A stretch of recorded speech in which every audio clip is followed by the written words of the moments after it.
Welcome back, everyone, to VALORANT Challengers North America. This is week 5. We just got the chance to watch that first match where Moy Shopify took the win. But now it is time for the second match score against SAD. I'm once again your host, Drya, joined by Uber, and I hold shift. And guys, for the second match, we've been talking about it a little bit in the green room.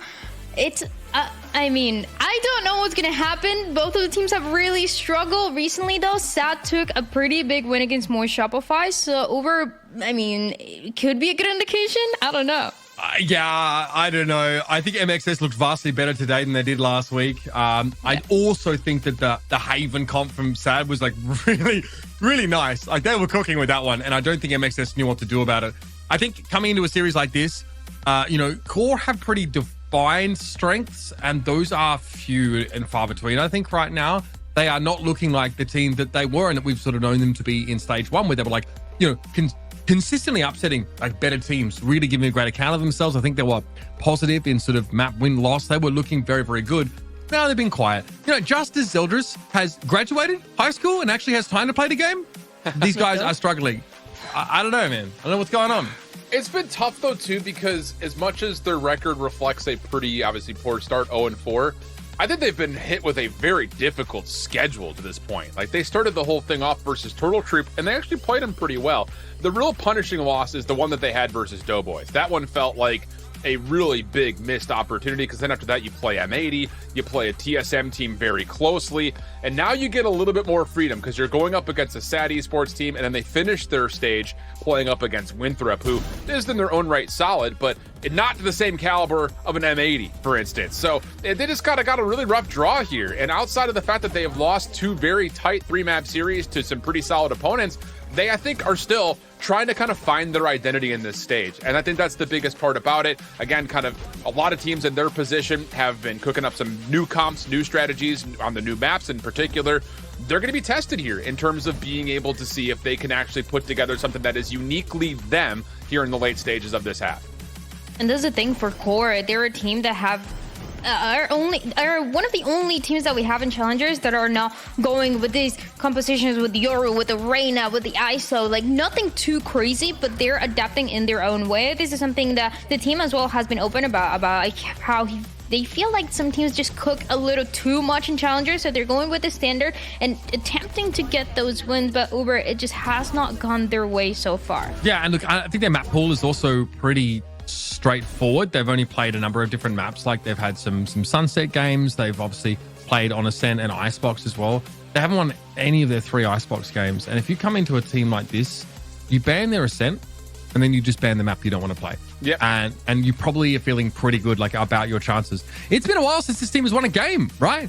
No, not since the mid-season sort of championship, right? It's been a very difficult run for these guys, and I think it's very fair to say that they've had their hardest opposition here, right? Oxygen, Dark Zero, M80, TSM, not to mention Dobros, who all of a sudden have decided that they're really serious about this and been putting up some great results themselves here.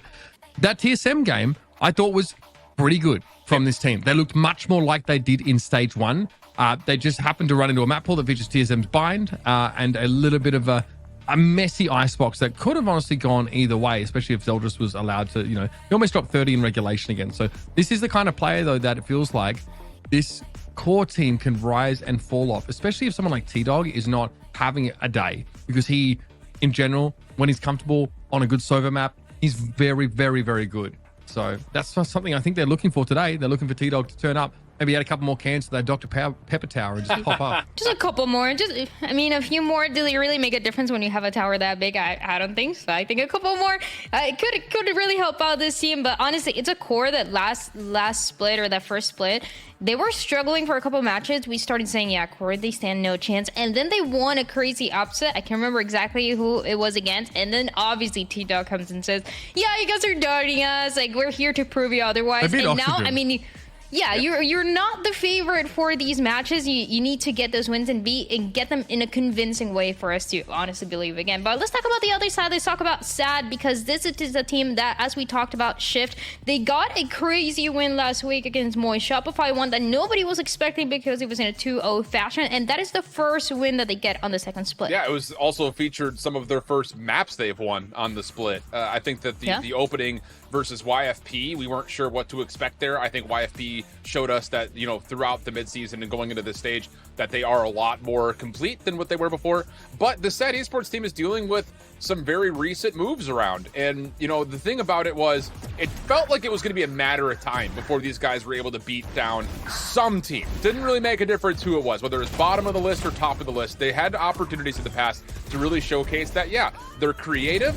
They're definitely trusting in one another in terms of building some of these compositions out, even though sometimes they may feel a bit overcooked. But I think the thing that's been really curious about this squad is where they're finding the success from. And a lot of it in that last matchup came from Ferbsa. He was unbelievable, absolutely stole the show, and has become one of our stat leaders on the entire Challenge League to this point, let alone just for his overall squad. So he has become a new X factor and a potential spotlighted player here for this SAT Esports team to find more success here today. I think, yeah, dropping 31 like in regulation, we talked at the start of the game on Sunset, which is like the map where like you have the Cypher on the weak side, right? Normally, like the Cypher's maybe a bit more passive and just tries to, you know, give as much info as possible. That probably shouldn't have happened. And it took Ferbsa doing that for them to go 13-11. So like that's just what was asked. It was Ferbsa on 31, Dip on 24, and then like the next closest was 12. So like both those two new additions to this SAD team have been incredible, and I didn't think this team could improve by taking Bob out of the lineup, but they have, you know, a slow start. To be fair, you can see this, you know, this YFP Fuzzy Aim is Blinn loss streak there. That's not good, but they've really been able to bounce back against MXS. But I want to be clear, that MXS win, you know, compared to the rest of their record for the last couple of months, is an outlier. There's no other way of looking at it. And that's the thing, where this is where we're finding out this SAT Esports, they're honestly back winning against QOR, which honestly, with the way that they play and they won against Moist Shopify, this should be a match that is also winnable for them. But we don't really know where to place them. It does feel like a one-win thing, and everything that else that they show us is kind of surprising and great for this team that is making some changes, bringing some new ideas. It's definitely not an easy match for sure against QOR that love these kind of matches. These are the matches where they want to prove that they're better. So we get to see some of the highlights shift that you talked about, especially Ferbsa and how he was able to do a long dip. Yeah, I think Ferbsa in particular, the thing that really stood out, and we mentioned this kind of at the top of the show, was that there was no answer for him from MXS. On an island, on the weak site, by himself, in 4v5 situations, still not just going 1-for-1, but finding a way to get multiple kills per round. He was unbelievable, being able to shut down the entire force of a very solid team.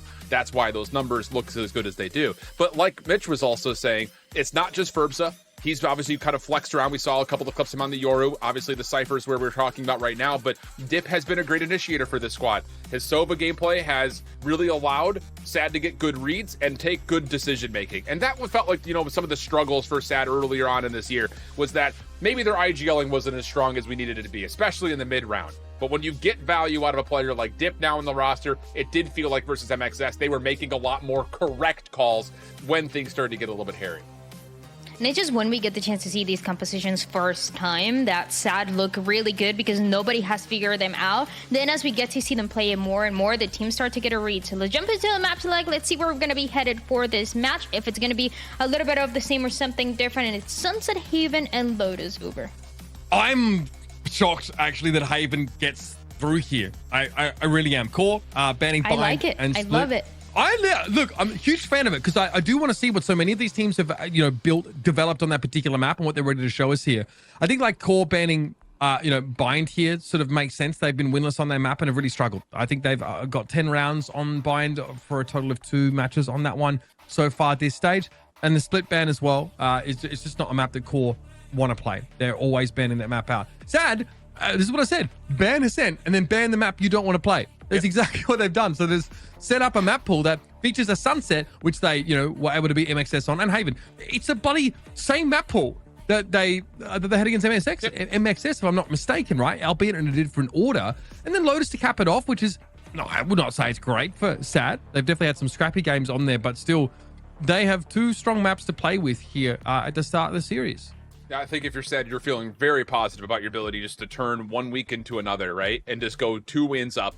You've got the same maps. You've obviously game planned a very cool composition, especially when we eventually get to Haven. But their Sunset has gotten better and better over the course of the last handful of attempts. Now, granted, they did lose the Dobros, but that was a while back. And they're still playing at least largely with the same composition, which has included a Gecko, where they were able to absolutely dominate Turtle Troop. And if I remember correctly, if that matchup is anything like what it was today, they're looking to get good quick plants and then solid post plants. They were really, really complete when they played Turtle Troop way back in May, when they had the same composition. They had the same relative success versus Dobros. So again, I think that largely speaking, this map pool is going to feel very, very solid overall for the side of SAD Esports. Yeah, I'm looking at this map pool, and I wait, hold up. I want to change my prediction. Maybe it goes the other way around because we all put core, and I don't know if we were overcooking too much with the core when they haven't gotten one, but for SAD, there's a good chance that they can take it with the same two maps. Let's jump into the Zippo Agent Select for our first map here. We're gonna see what is gonna be played on this Sunset map. Whoa! And yeah, there's gonna be a Sage, casters, you know. I'll let you guys talk about this one. Thank you. I mean, it's really interesting. SAD are one of the few teams that are, sort of trying to push that Sova on Sunset a fair bit. In fact, this is the first time we've seen that from Core. Normally, they're playing the Gecko Breach composition, so they actually bring the Sova in and the Sage to round it out, which is bizarre. So he'll be double controller, of course, with just the Sova and the Sage in the mix here for Core. Am I crazy? I think they did this in stage 1 on this map, right? Yep. Way back when. Yeah, we've seen this. Oh, yes. Against YFP, I think Ziff has to 1v3 to win the game there with a spray down post plant. Yeah, it's one of those things that Core, if I remember right, their offensive rounds had found so much value, but defensively they were having a really tough time with the Breach getting value on that second half. And that's why I think they're probably trying to go back to this in certain regards. Okay. It does feel a bit antiquated, but we've seen teams run this in the past and very recently where that battle stage can be a huge problem. So that feels like Snarly saying, let's go back to what we knew kind of when we played, like you mentioned, way back in the first half of this season. But I think the question mark here is going to be a doubt. How do you counter out Ferbsa, who's going to be back on another comfort pick like he was versus MXS? So I think that's going to be the big question here of, is this kind of antiquated composition going to actually find the value to deal with the problem, which has been Ferbsa on Cypher? Core are looking for their first win here in stage 2, whereas SAD have just found theirs against the most unlikely of opposition in MXS. So how do the fortunes of these two teams trend from here on out? Because of course promotion relegation looms, and Core currently is in risk of having to compete in that tournament. Here comes Ferbs already making his way into Elbow. It's just a solo Sage. Snarly's wall already busted through here, so a lot of early warning for Core, and even more gained there by Snarly just with that passive P. Good paint shell still holds things off. It's going to allow the defense to rotate in through connector here. Paranoia just to make sure no one's up close and personal, plus the isolation on the boxes is good. So we're looking towards a possible post-plant scenario, but Core really good on their retake attempt, already finding a couple of trades, keeping us at 3v2 as they turn the tides. SAD with the kills, trying to look for the plant. It's so low. In the back of that corner. Solo, T-Dog, finds Ferbsa on the run. Is able to find Darkest as well. Scan, 1 HP. One more than he needs, 30 to be seconds fair. left. But there is no plant. And the odds of Scan winning this round rest on a instant headshot on Ziff. Yeah. Very doable, very volatile little situation here, but Ziff is the one that just breathes on him and he falls to pieces. Yeah, good stuff here from Core. I mean, again, I think Zeldris' paint shells are very well timed. It stops SAD from getting onto the site cleanly.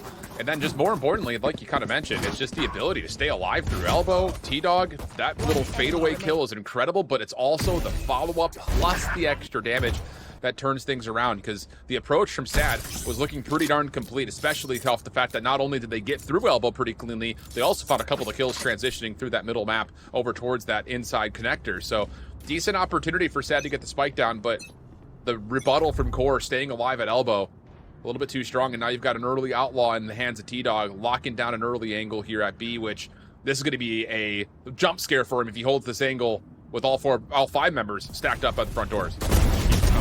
Indeed, try to find 2. Okay, great way to stand his ground, and of course the lightly armored squad of SAD suffer.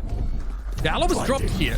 Ferbs was able to recover it, and that is a stunning Paranoia. That is going to take control of the back of sight now and give Core a staging ground for this retake. The paint shells bite hard, and it's Darkest with the spike to hand. Now has to run on away. Yeah, and here's the thing, we saw this a lot, I think in particular in Game Changers when we're watching this map, is when you have a breach in the mix, your hits are going to be very telegraphed. It's going to be very obvious what's happening as soon as that first fault line starts to come through. Or if you're using the fault line early for a trap play, then you're going to be in this moment of just complete calm for about 30 to 40 seconds before the next cap starts to come through, because that's everything. You're going to execute off of some form of a fault line. So I think if you're sad, you got to try to mask your approaches here early once we start to get to full weapon. And, well, not going to do much with the Outlaw there. Yeah, great fault line, by the way. Playing off one's own fault line is not an easy thing to do. Finds the Sage, takes the Outlaw away from them. And still, it's going to be QOR, obviously, with the player advantage there and a great hold on that B site to take control. Again, that paranoia out of Boba shift for me stands out. Enabling them to retake that backside B before the plant goes down was beautiful. Yeah, absolutely. And I think, you know, obviously it starts with the 2 Outlaw shots. Those are impressive in their own right. But yeah, it's one of those things that for QOR, you know, keep an eye on what Snarly does timing-wise with his abilities. So far, we've seen early barrier orbs thrown over towards A, early follow-ups off the paranoia with things like the slow orb. So it feels like Snarly is kind of using his teammates as his call to throw some of this utility down and try to trap up some of these sad hits. So I don't think I'd be curious to see if that continues, as we're going to get a fault line across one side, paranoia on the other. Quick play here for sad. Okay, Skarn gets ahead of the one-way here and is ready to take the fight. That is stellar. Great spray transfer here, and Sad get off on the front foot on their buy. Keylog's going to walk out into this, but able to win somehow. This is absurd. Now we can back away with a Hunter's Fury to spend. What? Yeah, that's a disaster right there for Sad. Everything working out flawlessly for you, but the player that you... That's the only place you didn't throw utility, so you have to be looking elbow when you come into the site, especially considering the paranoia allowed you to clear everything off. And yeah, you're absolutely right. Hunter's Fury going to get called in. It's a little too high to connect onto anybody, but that last shot does hit, and that's Ferbsa deeper in towards the backside of the site. So that little bit of damage could be valuable here with still a recon dart, a shock dart, and the Owl Drone to scout. Owl Drone removed here. T-Dog hoping to get a little bit more information about the entrenched players on A. Ziff only has a sheriff to work with, and Snarly was lit there briefly by the cam. So early warning here given to Sad. Like that recon, but that's going to be cleared awful fast. Here they come, Ziff. Yeah, really good with the slow orb initially. Ziff with the double is perfect, but now it's just out of the 1v1. Ziff still holding out of the sheriff. Dip with the superior firepower, but may it matter at all? Toggle the spike is going to force Dip to check in, and oh, Ziff misses the easy one. As Dip snaps over, finds the headshot, and saves the round for Sad. So first buyout for Sad here, one gun maintained, and now QOR can turn around and make investments of their own. Showstoppers online here for both of the races. This was Skarn early on the round. This was beautiful, absolutely stunning. Really, the timing of it, still catching players out in this day and age. T-Dog somehow was able to win that out. A Hunter's Fury that's a little bit underwhelming here, and an unsuccessful Flood retake coming out of A-Link. Man, that one, I think Zip's going to see like, damn it, I got the 2 difficult kills. Had him absolutely read perfectly, but regardless, it was still a bonus, and that's a little bit of a punish in the financial department here for Sad coming into their full gun round. Although that told, T-Dog also not able to record anything besides a stinger. He won't be hurting too much for this, because he'll be playing off the backhand of his information, plus anyone who falls in front to collect their weapon, but still, it's one of those moments that for QOR, you're going to have to play in a bit of a weirder setup here with the stinger out, and clearance through mid is going to have them lurking up to try to take market from mid-map. Sad patient enough here to wait out this Viper wall. I think there was an Omen smoke as well, just cutting off anyone wrapping around the right side of that B-site pillar. And Coburg is in no hurry here. Also a decent crossfire to be set up between him and Ferb to be required. T-Dog wants to sneak up mid. Spotted out now. Forced back. He's got nothing but a stinger to work with. And the other part about this offensive half for Sad, not having things like a Gecko and just relying on the fault lines and flashpoints to connect, is your ability to plant is not nearly as safe as you would normally figure with the current meta that kind of dominates this map. You have to get multiple members, not just in, but through the site, just to confirm that a plant can come down safely. So here comes the control. Showstopper also out for Skarn, just clearing out that mid connector, and now he'll take the missile all the way deep towards the backside of the spawn. Nothing will land, but here's the plant in with a 5v5 retake on the way. Eldris as well with a showstopper for the retake. could get a little bit messy for Sad. Gnarly position up on this corner now, forced to give it up because of the fold line, but very quickly they try and re-establish control, and Zeldris finds two with the showstopper. Coburg going to be forced back by the paint shells, and it's a satchel that sends Zeldris on a collision course with Scarred Bullet. They headbutt it. Then it's Nerve left, but the timing's off. He comes from spawn and gets caught out. Did not see Sad winning that round. Won't lie to you. No, me neither. I mean, because Zeldris' showstopper is perfect. It clears out every bit of space that you need.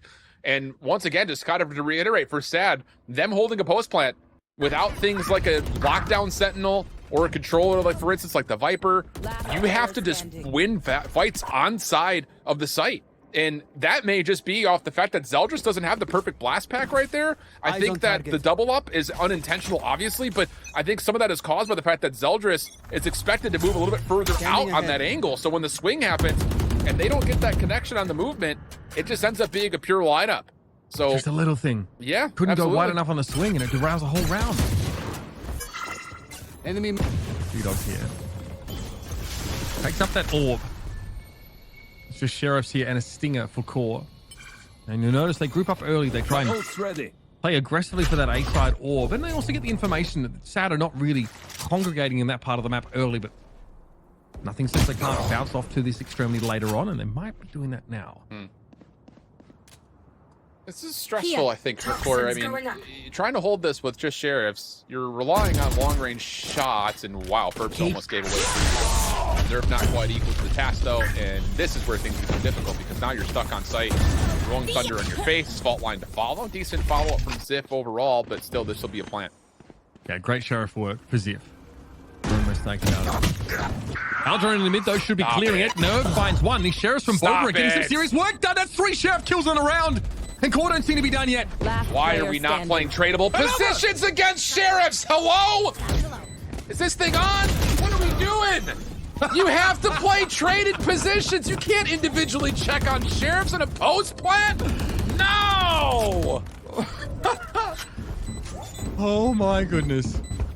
Core are at it again, folks. An unlikely round winner, thrifty indeed, as they brought 4 Sheriffs and a Stinger, and they walk out of the round with 4 rifles, excuse me. Big derailment there for Sad. Utterly devastating. Ew, brother. Like, yeah, brother, ew. Oh my God. What is that, brother? That right there is just simply put, not communicating what our post plan is. You have to know you're up against a thrifty. The last thing you want to do is individually check long angles and be the first ones to check them as well, by the way. Those were all individual swings from Sad first into the waiting arms of Core Sheriffs. Oh, and now all of a sudden the Eco's completely turned itself on its head. Sure, the scoreboard looks tight, but Core are really controlling this half at the moment, especially considering what this round could look like. Spending so little into this round is huge. Zeldris had the satchel there to get himself out of harm's way from that fault line.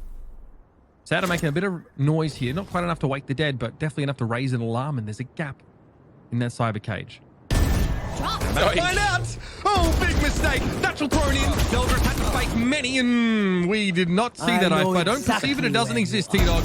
Nerve going to be spotted out here by the neural separate before it pops. He's able to swing and take a shot. No way. Can keep you across, but he's going to hold his ground. This guy, he's unhinged! 4 for Nerve! Get out of here! Brother. Just chow it together. You know he's there. You're getting the pings. You see the dark cover coming through. He knew, man. He knew. Look at that weapon. Stack it. Just stack it and hit it together. Their guns suck, bro. Let me swing that. I mean, the first one, fine, but shock dart. I mean, aftershock, perfectly placed, but we're just coming in one by one. Not what you want to see.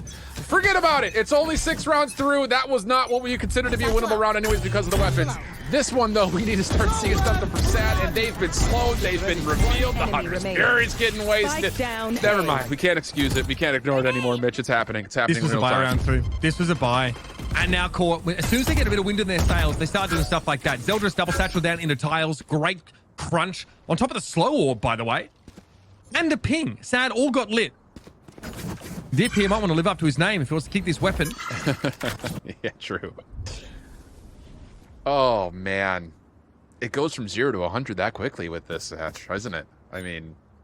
This Core team. Yeah. Just, they really do feel like they are...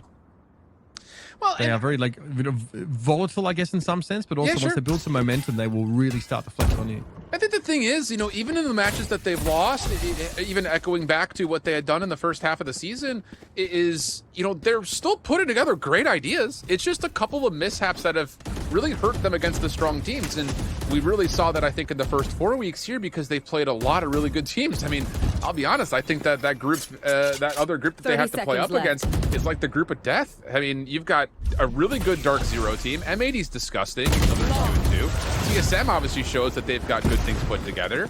So, I mean, that's a really tough opening schedule for Core. And after what looked to be some, good bounce back going into the mid-season championship, and then to start off with a very tough opening schedule, they still look good. It just comes down to cleaning up the small mistakes they're making in the late rounds, and they haven't made a mistake yet. I think all of their losses are excusable except the Dobros one, right? I get it. Like you play Dark Zero, M8 and TSM, all very good teams. Fine. Quality. Yeah. You maybe want to, you want to find yourself maybe just outside of that sort of bracket of players. But, now going forward, it's Dobro, Sad, Esports, and Winthrop they get to play against. Yep. So plenty of room to recover here, but the best you can do is what, 2 and 4. You really would have wanted that Dobros win, I think. Absolutely. And I will say, outside of the fact they're 0 and 4, I mean, depending on what the line is, I would take the bet that Core could possibly still win out here. Going out. Definitely feels doable, although this is a good opening here. Sad just kind of stacking the box through mid. This Hunter's Fury could line up a couple. Skarn in trouble. Has to blast back up and over, and he at least keeps his life, but this showstopper likely not to land. What? No way! He rosed. Oh, he rosed, man. That is brutal. Nice composure there from T-Dog. Wild swing from Darkest, though, able to claim it. It ends up being a trade, and even a Vandal handed over to Kobo. Okay. Nerve there, didn't quite have the crosshair placed, I think, to complete that, and Ferbster is ready and waiting. Darkest to get the spike down. Very winnable round, by the way. I mean, you could set up this post plant super deep. You've got a spy cam also in place to make sure nothing wraps over to the defensive spawn.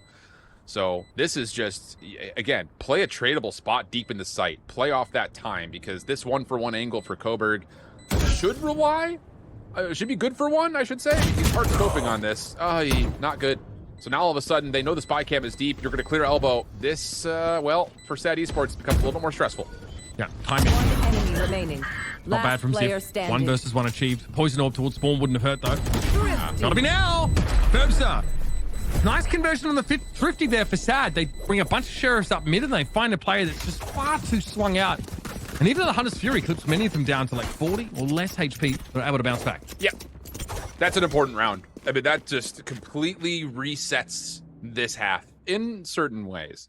And the thing more importantly is that you got Darkest closer to the Rolling Thunder. That feels like a win condition ultimate for Sad based on how they're executing on these sites at the moment.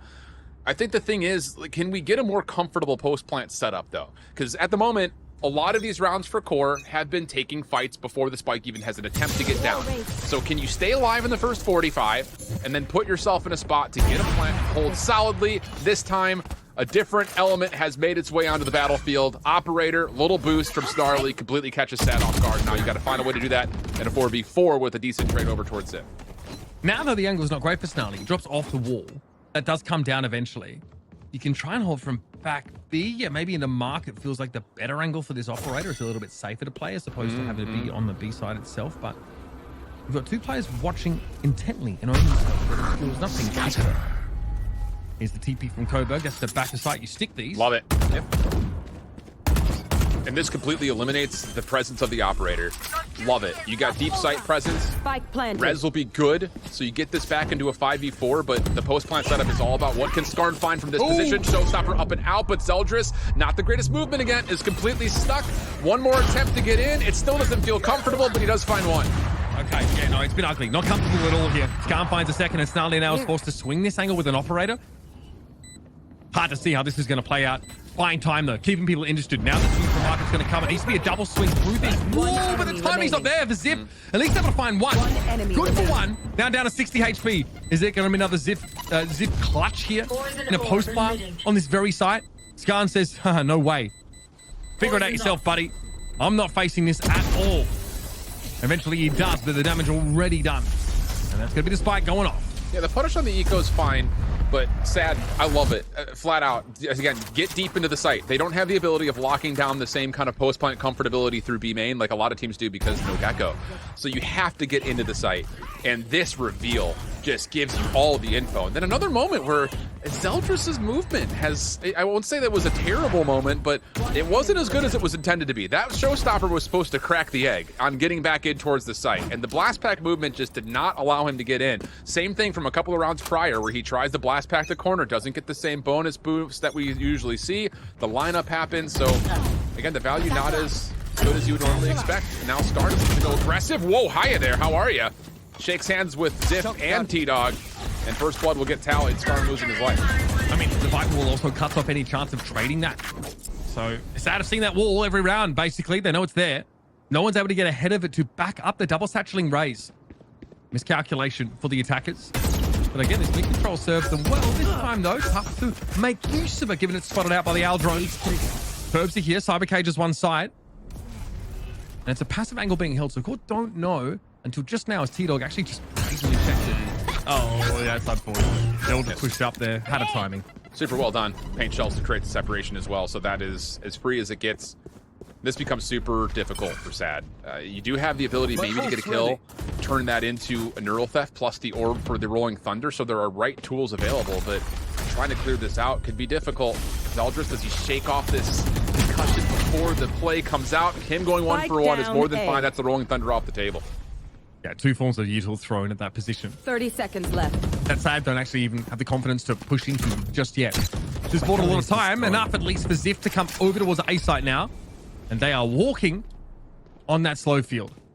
One enemy remaining. I'm not going to do the job here for you and Core. Find their 6th. T-Dog, once again, not missing today. I'm not going to lie. Pretty sharp. On my intel. Yeah, really good stuff. Don't give them time to reposition. So 6-4 currently.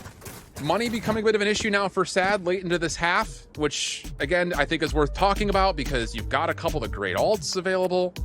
But do you just use this maybe as a chance to confirm round 5? You know, in round number 12 overall, get your 5th? I think it's definitely a possibility. And honestly speaking, if you walk away 7-5 in this half, considering how these rounds have gone, I think you're going to be generally fine with it if you're Sad. Core's looked really solid, though. Again, pulling a new composition. Snarly may not have the most kills in the world, but his utility's finding some great value, kind of helping out his teammates. And on the top of that, I mean, you've got good participation for Zeldris on openers. Ziff has done well locking down sites, and then T-Dog's information gathering missions have been pretty efficient. So, I mean, really everything kind of feels like it's going well for Core. I just think that, you know, you look back on this one, you say we maybe don't lose that Thrifty. We should be up a little bit bigger than we are. But overall, I think they're controlling the map way better than Sad is at the moment. It's a weird map. Both teams on Sova comps and Core on the flashless setup. Which is pretty weird considering that we actually see those double initiator comps, usually the ones that feature like the Gecko, find a lot of success like Gecko KO looks. But even here, Sad obviously just have the flashpoints to work with. So neither team is really, you know, hitting at that pace, which is what made that Skarn double satchel all the more strange last round. But sometimes you got to mix them in. Got to throw out one of those looks every now and then. It's not always going to work. Scanning ahead. Early recon through mid gives you some in turn assumption that Sad may try to play up through market through mid side here. And that would put a little bit of pressure on this defensive setup at B. I mean, the wall's already down here for the Viper, and it would maybe force some utility out of Snarly. But if they try to push through here, Zeldris has made some footstep sounds. Could be just a swing out here for Sad. Oh, he knows. Last time this happened. Yeah, about the same result, honestly. At least there's trade potential here. Again, as usual, Ferbster. Cyber Cage thrown out here, so that's going to hold T-Dog in position for a bit.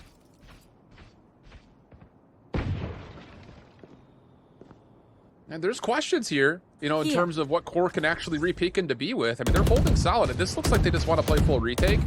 And you can see that, yeah, Snarly's watching the cross. There's the flash. They're trying to get deeper Sad, which, again, I think is a key that they have to continue to try to play for. But with just pistols, too difficult to hold on to. Now you can just take this calmly in a 4v2 retake, especially with Ferbsa down low, stuck in a slow orb. At least gives you the chance to now play into the side behind it. Line leaves the gap, but Ziff's not able to capitalize here. Nertha with the better weapon. Ferbs are eventually going to go down here, and Dad can't get much done in that round. Again, saving it up for one last round of the half to try and get their 5th. Thing about it is, Hunter's Fury would be a pretty solid counter to any potential gut check execute Last off the round Rolling in the Thunder, half. especially considering the choke points that you assume that they're going to hit through, likely over towards B. But I think if you're sad, you need to explore the middle of the map more. It has been given a little bit, I will say that much. I mean, there's been a couple of recon darts that have been tossed by Core here or there, but the middle of the map's been pretty wide open. And if you can find a way to approach B by way of market and force Snarly to commit a barrier orb or one of his slow orbs, it's going to open up the B site in a lot of different ways. And not just to get on. Like I said, it's about them getting through the site and trying to stop Core from having any defensive posturing around market, backside D. There's an opportunity for them to kind of control the map, but a lot of these sad hits have just been right through the front, and that looks like it's going to be the case once again. This Viper War makes like a B split through market a little complicated. It's maybe one issue that we've seen for sad, but they've like played like 3 top mid on their ecos only, right? They've tried to like flank through there. It's been mixed, I'd say, in its effectiveness. Oh, Scar, please. All right, I'm going to finish the job there. Showstopper maybe hitting the wall itself. Paranoid looking like a land shark there, and here comes Hunter Spirit from T-Dog. This is what we expected to see, something to answer the Rolling Thunder, but it comes out to preempt it, in fact. Dip has one more to let go of, isn't able to connect it. 3 up for Core, pretty battered and bruised, with a lot of work to do here to make it an 8-round half. Well, still a lot of work to be done here in terms of how you clear out B main. That's the biggest picture about this. Skarn's still holding close. Is just trying to watch what happens to the barrier orb. Plus the swing over to market. Well done. Sad now with the 4v2 looking clean. Skarn could take another one here. Maybe hoping for a fire, but no, it's actually, he's solo out there. No one really swinging off him at all. And he's found 3 just doing this. Again, he knows he's kind of superfluous here. He can go out and get traded, and that would be fine. Instead, just finds 4 kills as Core get brought to a halt. Sad, make it a respectable attacking half in the end. Yeah, again, getting away with 5 is going to feel like a steal, especially considering how that half felt. And I think the trend, the patterns that we started to see for Core are really controlling the tempo of how the rounds are playing out. And I will say, I think the call here from Sad to pop the Hunter's Fury second was actually extremely valuable. Not only do you get a tag on a T-Dog, but you also connect on another defender trying to play through the backside of the site, so it allows that plant to come through comfortably, and it also allows Skarn to get tucked away, not really into a corner, but into a position that he wants to choose to hold off that barrier or play from the back. So good stuff from Sad to keep this thing tight. And now you start to get to this defensive half where things should feel a little bit better for you. Again, Furbza was a monster on the weak site, on this Cypher when they played against MXS. We have to look to see if he's going to find that same value here once again. Some of that util set up over towards B. And that very high camera that I think can see over into mid potentially. I've seen that a couple times. Dip gets Snarly, no bother to check that corner. Dip gets a freebie plus the info about the Sova. If you time this, you can get a second. Cypher kill. Not nearly audacious enough for that, at least. It's going to be one found up through mid. Dip eventually goes down here. And Core can swarm over the site. The thing is, this mid position for Ziff has to be dealt with by Sad. It needs to be dealt with quickly, and luckily it will be. Coburg finds the timing as Ziff was trying to lurk deep through mid. So now this whole post plant is all through B main. You do still have things like Aftershock and 2 flashpoints, plus a paranoia. Lots of tools for Sad to break this down. That flash does very little, as Core are holding post plant positions from main. A simple Omen smoke would stop this. Coburg can obviously deploy that, and he has done so. He's going to more force Zeldris to move, but there's no chance to capitalize on the fact that the Razor's repositioning unless you do this, unless you dive into the smoke.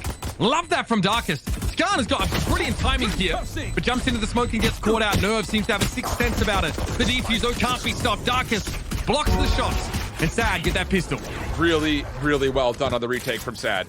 It all starts, of course, with Ziff balling at mid-map. If he even finds a kill or stays alive, that Sad retake becomes very difficult to work through because you just don't know if Ziff is playing market, if he's lurking behind you. There's so many questions. So great timing for Coburg, leads into the follow-up, but it really does get to this point that Sad neutralize Core trying to play with speed through market. We don't often see a play like that, but trying to get the barrier orb down to block the defensive rotation doesn't fully come through as intended. And Sad take the advantage, as we said later in the round, to get this thing back to more level terms. Early scout out here for the offense, making sure that Sad do not step in towards B main, will allow Core to get up close and personal. Trapwire also deleted, and they're going to go quick for this plant. Yep, safe plant here. Used to see this on Icebox all the time. Still do nowadays. Not much that can really be done about that. Dip trying to break through it. Snarly opts to stay behind it and set up a potential double swing here. Shoulder check. Sees this over, backs away, takes a ton of damage, and Okay, that shock dart could be pretty bad. Nicely done for Dip, following up on the damage dealt there by that Spectre. Now for pistols here for Core to play with from main, excuse me. Time though ticking for Sad, but they are well set up to maybe just flood here into B main. They need to. They need to badly because time's going to be a bit of an issue, but oh, that's a perfect breakdown. Wait for the reveal, wait for the concussion to come through. Really well done. I was about to say for a moment there, Coburg was still lurking all the way back towards the middle of the defensive side of the map. And it looked like maybe Sad were second guessing, would there be a lurker coming through? And the longer they took, the more you started to get a little nervy about them actually converting on that post plant. But it does get counter-outed. And really, honestly speaking, for Core, that was just about trying to get the spike down to give yourself a lifeline. Now you're into the full gun round. Sad onto the bonus with just 2 Bulldogs and a couple of Spectres. But the kill tally's been pretty decent across the board here. You gotta, dip really close to an early Hunter's Fury after finding 5 kills in the first 2 rounds. Sage really almost guaranteeing a post plant here for Core every time they take it over towards that B site. On A, it's a little bit of a different story. Just because how the path diverges before you can even get to the A site as attackers. Definitely that would maybe make B a preference in many of these rounds, and already T-Dog wants to just check it. Solo side for Anchor though. This is where Ferbsa was so good against MXS. And all it takes in this type of a setup for Ferbsa is just to call what he needs. Like, hey, I've got a paranoia nearby me. I got a fault line nearby me. If you need that, it'll be there. And I think that's the kind of bigger micro decision-making that we've seen from Ferbsa in the past, is that his team's utility is also helping him out of tough spots a lot of the time. So figured that he will continue to play around both those 2 agents, the Omen and the Breach. As, Skarna's going to try to play through these smokes. His one would fall, but he still steps up. 1 for 1's not bad news overall, but it does force the defense to have to pick up the pieces. Here. Bulldog traded for Vandal though, by the looks of things. Cool though, no ability to make use of that. Right. Okay, through market we go. Again, Cypher sees this with the cam up there. Wall to make it pretty hard to this from Boba. You still have to watch Boba on this cross, which the Eldritch circumvents. Slow warp thrown towards Boba once more. Ferbsa definitely needs a bit of help here. And Coburg trying to get there, couldn't help out. Spike's loose, but you traded up here, and Core have the chance to sit down. Yeah, and they get the off timing from Dip. Last one left is Darkest inside the dark cover. That will fade, and Nerf will pick it up nicely. Yeah, good discipline for Core, not forcing anything. Trying to see if they can pull the defense over, knowing that they've got the weapon advantage. See if you can catch them into some weird angles. That works out nicely. No need really to even bother with the plant. It's just all about showing force and knowing that Sad is going to try to contest you, because there's not a lot of opportunity off of weaker weapons to actually give the full contest through a retake. So they're going to try to stop the spike from being planted.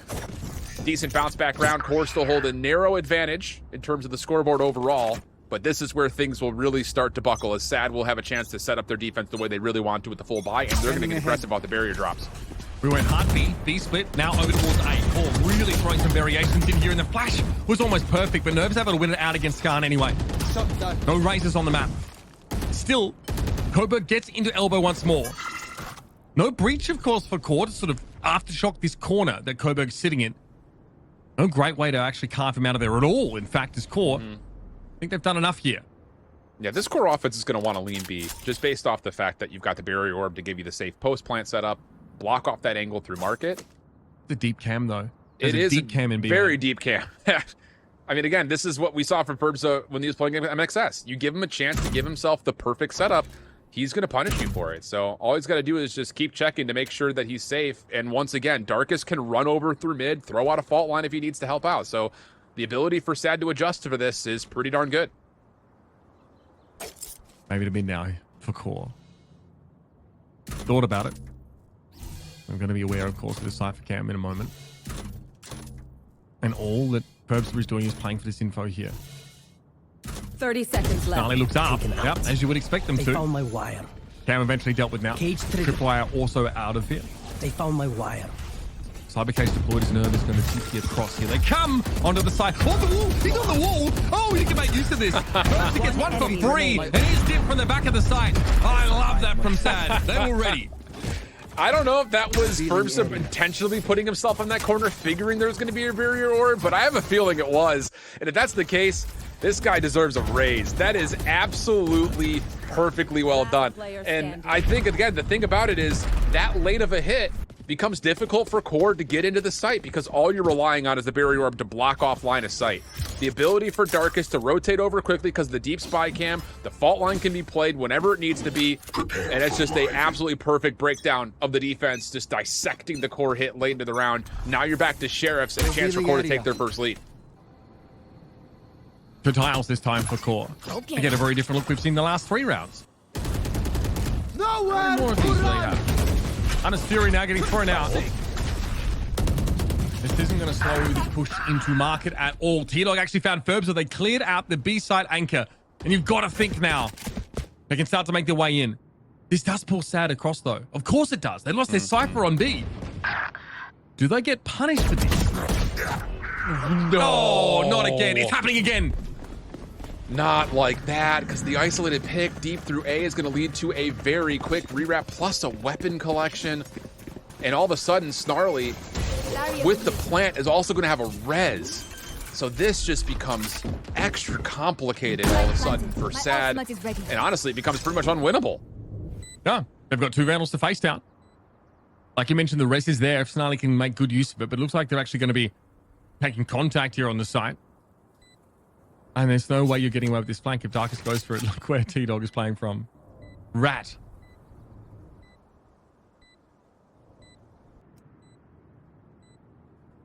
Yeah. Wow. They're saving. I mean, oh, they're saving. Oh, my goodness. it's just 2 rounds in this match now all of a sudden that completely changed the outlook of what's to come. I mean, the Thrifty from the first was inexcusable. Just double chow things. Play trades.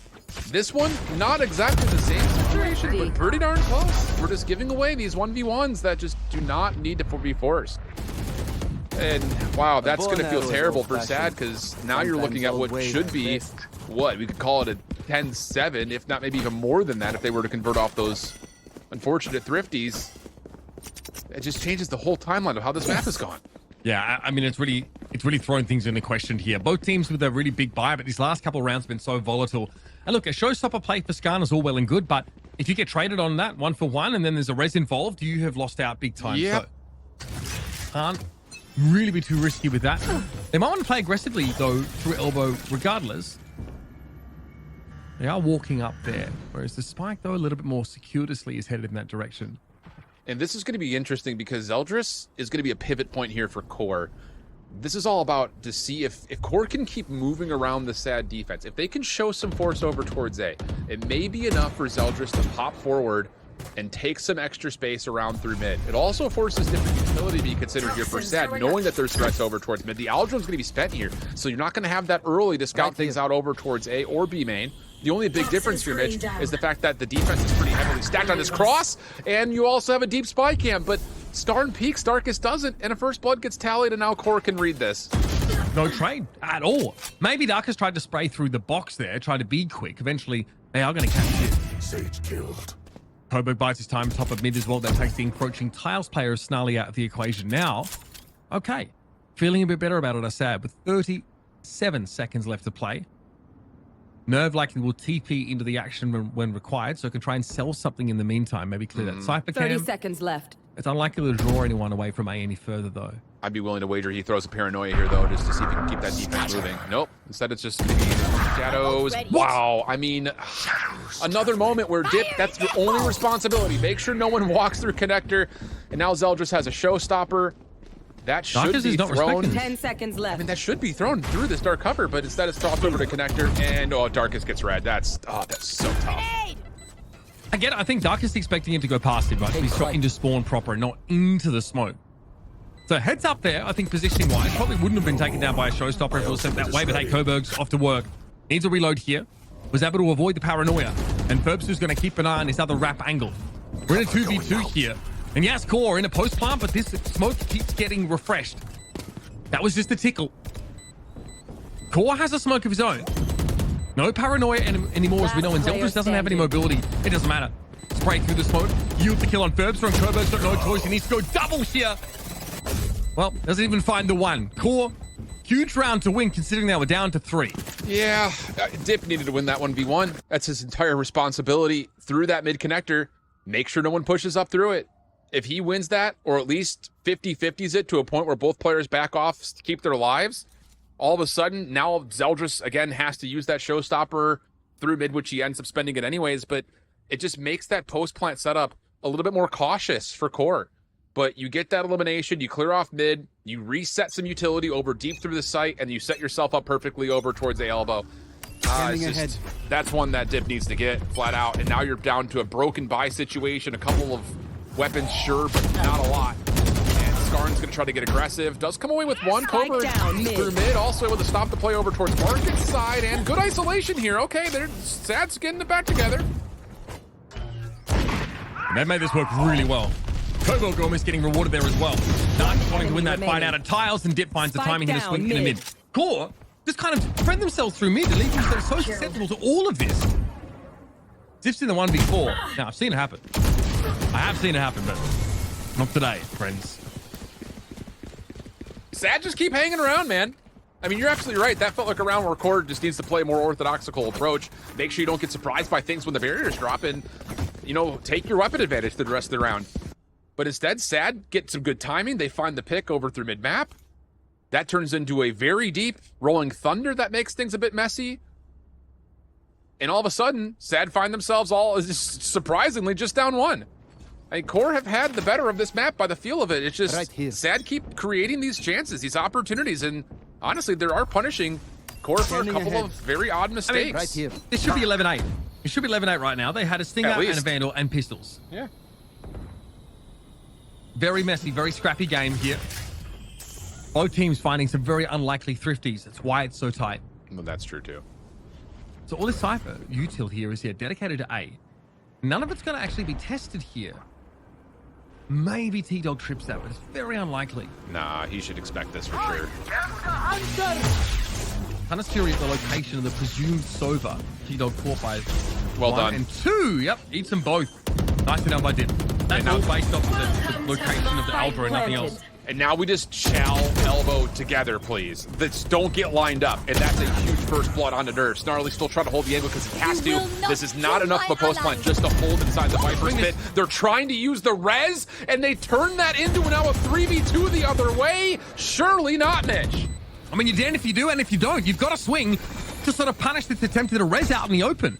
But you maybe don't expect two players to come out and get in your face. Now, 3 Vandals to play with for Core. This is pretty good.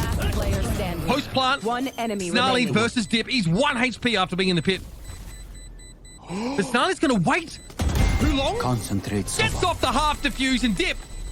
Gotta get there. Unbelievable now. We are tied at 10 apiece. What a save from Dip.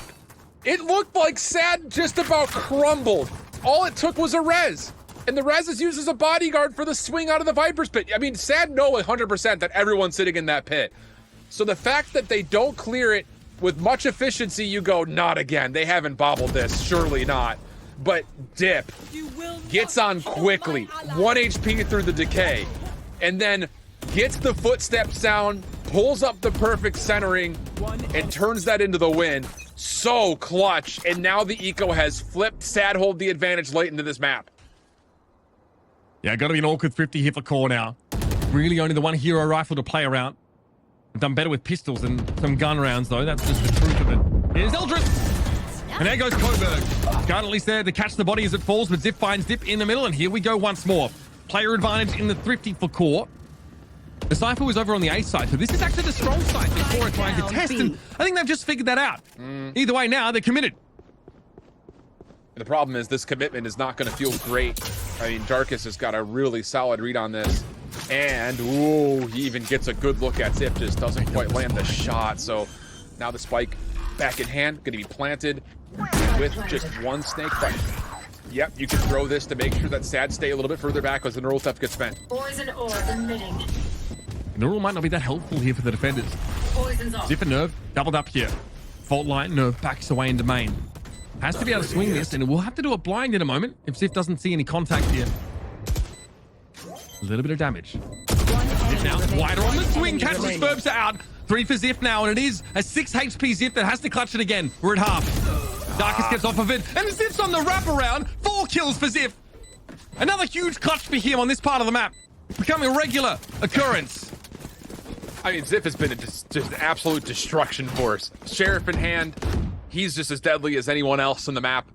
But more importantly, his ability to follow up on 1v multiple situations is absolutely uncanny. And I'm not even talking like he's the last one left 3 multiple. I'm more mean he's in a spot by himself where he has to throw off at least 2, if not sometimes 3 defenders coming his direction, and still manages to do that with great success.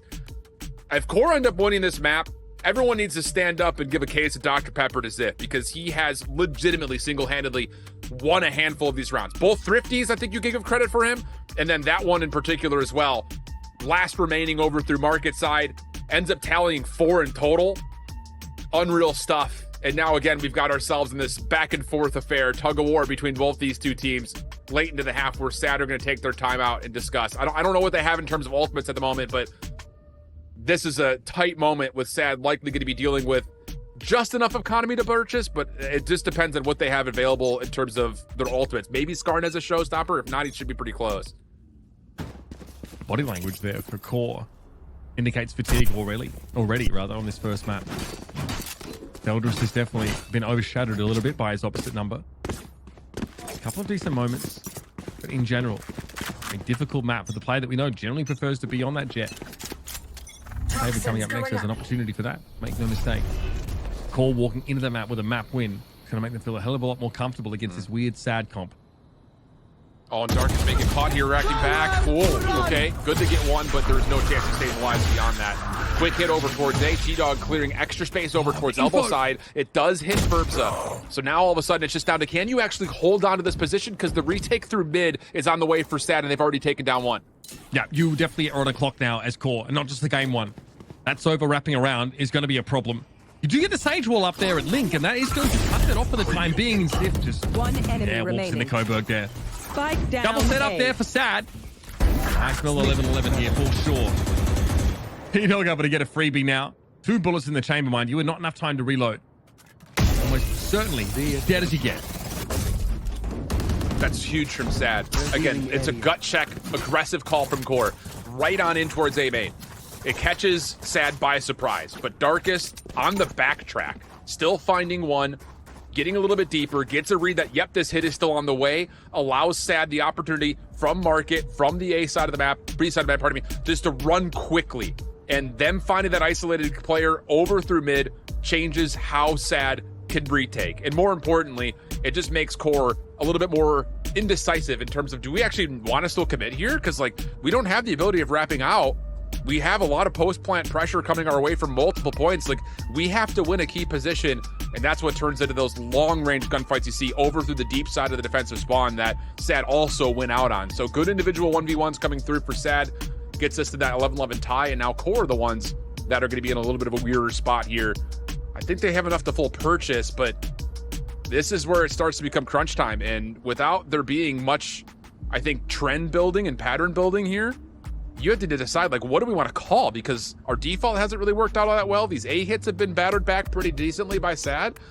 And I think this is about, you know, finding something a little bit more normal here, not try to do anything too crazy. Just get the post plant that you want and allow Snarly's utility to be an X factor. Yeah, I mean, it gives them that safe plant on B here, but look at these 3 players are set up here. So Let us hunt. the strong side, to be sure. Breach over on A, maybe with a fault line, but there's no one to play off of it here. So it looks like he might take that more aggressive position, posted up in elbow early, and then fall back. There's the one right. Down.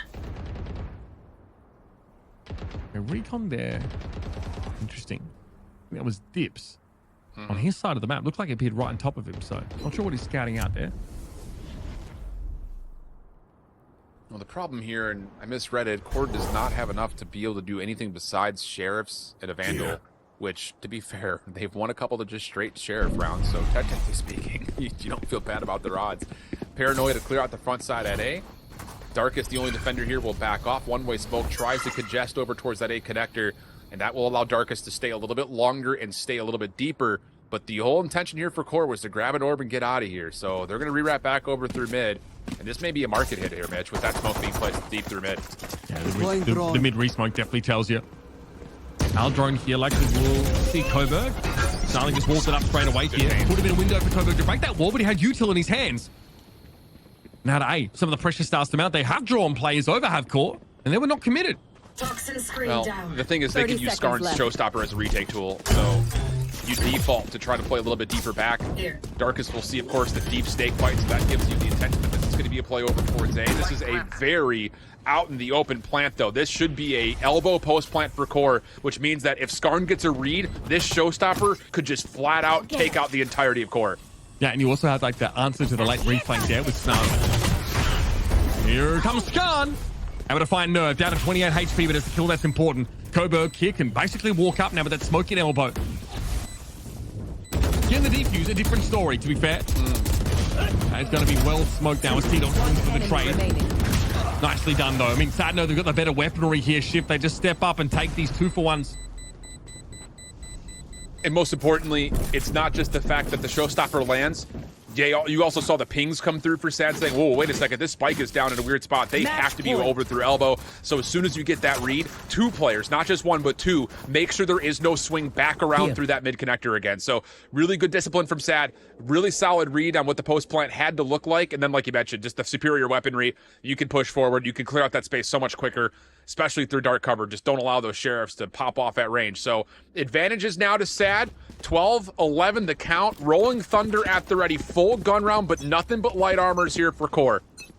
Same setup here for Sad as well. Scanning There's ahead. 3 players over towards B. The breach is over on A. That early one way, but not quite the same level of reach aggression. In fact, they mix it up with Dip being the one to step up to the wall. Nothing to see behind it. Watch them run. He's an Omen TP. Careful. Into Boba for info. That will be cancelled. Skarn, though, spotted out now. It's just a wrap here from top mid. They're coming! Oh, they're coming! Zeldris and T-Dog run them down, and now over to the B side they come. It is the Cypher still set up there. Ferbsa in position. Dip here doesn't have the smoke to cover top mid, but the snake bite might help. He has to take a fight, and he gets it. All on Darkest, so we're headed to overtime, folks. These 2 teams not giving each other an inch. Absolutely perfect call. You see the smoke places the one way, you also get the reveal. You know that Dip is playing towards A. So you have the information that the Omen, the Sova are defensively playing A. That means we can get aggressive over towards B. We know Ferbs is playing on site. Plus, they also had a little bit of early B main presence, so you get the full wrap around through mid, knowing that the recon dart's not there, knowing the owl drone's not there, and it completely surprises the Sad defense. I mean, that is about as back and forth as we've seen the timeline here. Sad Esports putting together a handful of a couple of rounds together, but not able to get it when it matters most. We've got the OT, and without ultimates available, now it's just down to how these mid-round calls start to come through. And right now, again, I think that does favor core. They have looked better when things start to get nixy, when there's no ultimates on the table. So Sad Esports need to adapt. They need to have taken the learning lessons that they've had from the first and second halves, especially here starting off on their offense. Recon to mid, just the same way a Fade would set up for attacking mid control on this map. A defensive smoke, though, over towards Market. Probably a one-way is going to slow things right down. But Ferbs is happy to take some extremity aggression here. They have this crosshair lined up. They'll just might follow a bomb buddy, though. Back away instead here. 3 plays still at A, but now mid control, top mid control, in fact, taken by Sad. Aldrin, just to make sure that core are safe, to at least take a look at this. And you can see Snarly, Barrier Orb was at the ready. I don't know if that got placed where it wanted to be placed, though. Yeah, it doesn't really block off much of that market. A little bit of a panic play. So now all of a sudden, you have to try to retake through market if you're core, and Ferbs is in a perfect spot to read this. Snarly was playing in a pretty safe position, you would think. All of Sad, though, slowing it right on down. They didn't take top mid when they had the opportunity. They're trying to pull core out of position. T-Dog eventually is able to find something. Straight back down tiles. Knows there's an interloper deep on their side of the map. Now you have the retake through market with 3. Decent time and have that recon up here, but there's a fault line for Darkest. Play off that with a flash. There's so much util here. The recon and the paranoid don't hit, really. Now you have to just hope that you can force your way back into the site with just the gunfights that come through. Kobo went down there with paranoid. T-Dog forced to step up. Your nerves able to make the trade, but Darkest is one better. Here's the rolling thunder. Oh my God, he still got him. Thank God Dip was there to save that one. It could have been ugly. Sad get themselves that first round of overtime. Oh boy! Match point. Looked like for a moment, maybe, with the little pop-up headshot. Oh, it gets so tight, so close. But the read, like we said, core gets stuck at mid-map. And the fault line, I don't know if it necessarily connects on as many as he would have loved to have seen, considering the choke point, but the paranoia just staggers out QOR so much. Careful. And so now you've got advantage SAD onto a defensive half that, I'll be honest, I thought they looked a lot better on than their offensive. So can you trust in your setups as Ferbsa's going to be on his lonesome towards B, deeper spy cam this time, just playing for the safe intel.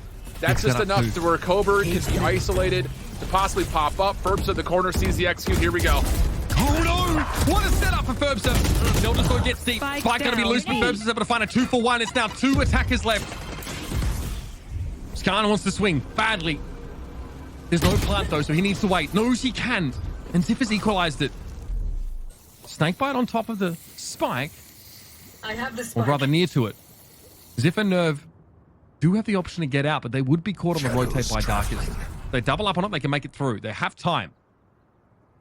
This route from Darkest could legitimately win the map right here. I just don't know if your core can even remotely expect this. It's all about timing right here. Darkest in a perfect position. We're out of time! They're out of time, Shift. 40 seconds left, and Darkest was able to wrap on them. QOR paralyzed by indecision. They've thrown the map away. And SAD take it 14-12. Just keeping yourself in the map. I mean, we're talking about 2 completely boggled eco rounds. The Thrifties come out for QOR. SAD, I think you're going to look back and say, we should have won this map like 13-7, 13-8. They get it done in OT, though, and it comes out of just incredible individual play. Because Dip, I think you go back to that defuse round where he's sticking it to almost fully through the whole entire defuse, pops off, finds the kill. That was a crucial moment.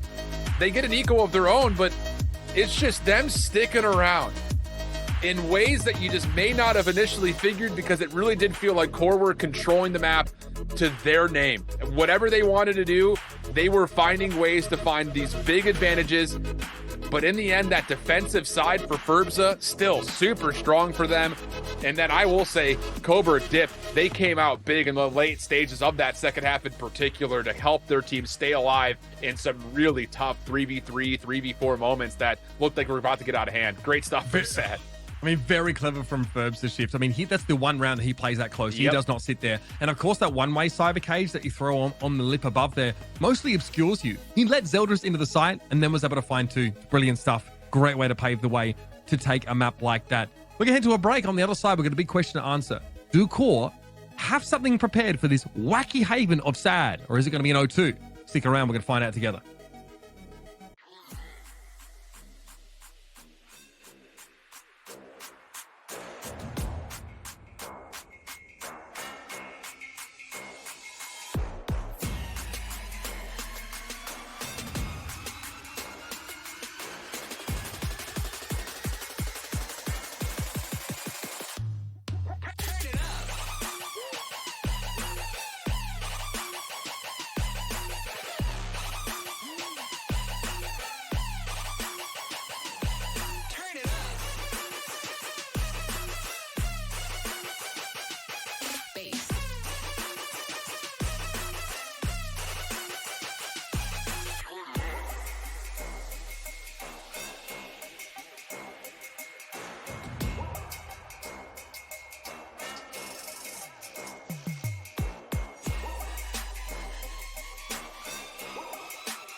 face.